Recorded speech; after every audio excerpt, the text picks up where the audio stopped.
On va maintenant regarder comment pouvoir utiliser la souris pour déplacer la caméra vers le haut et vers le bas, puisqu'effectivement à ce stade on peut donc de droite à gauche, mais pas encore de haut en bas.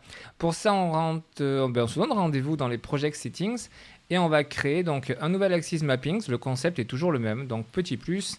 Ensuite, on va renommer cet événement en mettant Look Up, c'est le nom qui est donné par défaut par Unreal à cet event. Et on va venir chercher dans le mouse, cette fois-ci le mouse Y pour l'axe haut-bas de notre souris. Quand on va monter notre souris, le plus 1 va être retourné en scale. Et quand on va baisser, enfin quand on va ramener la souris vers nous, c'est moins 1 qui va être retourné en scale. Vous allez voir tout à l'heure qu'on va inverser ça, mais ce n'est pas un souci. On va le voir dans un instant. Vous allez comprendre pourquoi. Pour l'instant, je laisse donc les valeurs par défaut.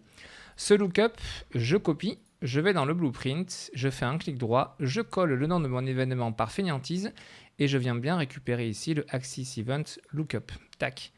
On se retrouve dans la même configuration que tout à l'heure, si ce n'est que cette fois-ci, on ne va pas exécuter la fonction de add_controller uInput puisqu'on n'est pas sur le même axe. Cette fois-ci, on est sur le haut-bas.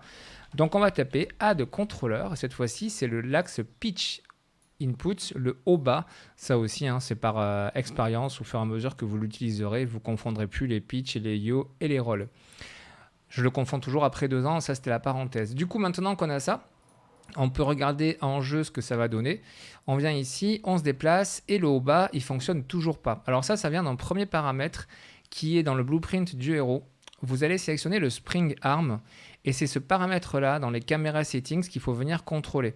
Donc vous descendez, vous scrollez jusqu'aux caméras settings et vous cochez le Use Pawn Control Rotation qui va vous permettre de pouvoir utiliser la rotation du contrôleur du pawn, autrement dit tout ce qu'on est en train de faire nous avec notre souris.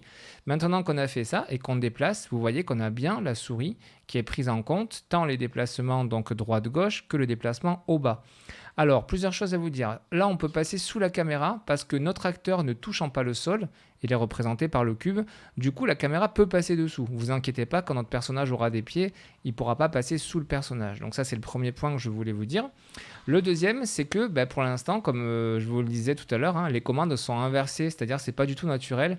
Quand on regarde, quand on amène la souris vers nous, la caméra va vers le haut, va regarder vers le haut en fait. Donc on veut juste inverser la direction. Pour faire ceci, on va dans les Project Settings et on inverse ça. Le scale va être de -1 et automatiquement ça va inverser les deux. Cette fois-ci, quand je regarde vers le haut, je vais bien regarder vers le haut et quand je tire la souris vers moi, ça me permet de regarder vers le bas. Et là, cette fois-ci, c'est totalement naturel. C'est ce qu'on est habitué de voir, pardon pour la chute, c'est ce que nous sommes habitués donc, de voir dans les jeux vidéo. Donc là maintenant, vous voyez, on commence à avoir un personnage qui est cool, qui est cool. Le personnage en soi, il n'est pas terrible, c'est un cube, mais on peut avoir notre caméra donc, qui nous permet de déplacer le personnage sans problème. On ne peut pas encore sauter, il y a des choses comme ça qu'on ne peut pas faire, ça va venir dans un instant.